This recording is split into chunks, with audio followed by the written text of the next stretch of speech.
حدث نقاش حاد بين أحمد سليمان عضو مجلس إدارة نادي الزمالك وسيد عبد الحفيظ مدير الكرة السابق بالنادي الأهلي حول علاقة الأهلي بالأندية الأخرى ولا سيما الإسماعيلي.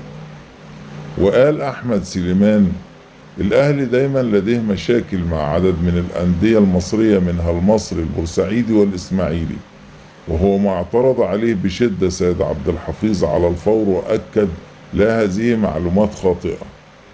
وأوضح سيد عبد الحفيظ: من أكتر نادي يعطي الإسماعيلي لاعبين، ليس منا على الدرويش، لكن كابتن عماد سليمان وكابتن صلاح أبو جريشة جلس معي في المكتب بتعليمات من الكابتن محمود الخطيب بأن أعطيهما كل لاعبين الذين يحتاجونهم، بل ويساعد النادي أيضا في رواتبهم في بعض الأوقات.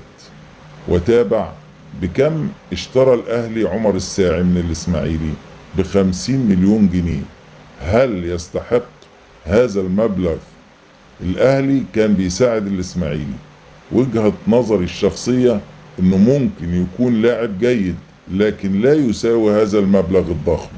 واختتم: أنا كسيد عبد الحفيظ أوقات لا أحب هذه الأمور. أنا قد أساعدك كنادي، لكن لا يأتي ذلك على حساب جزء من حقوقي أو أموال النادي الأهلي.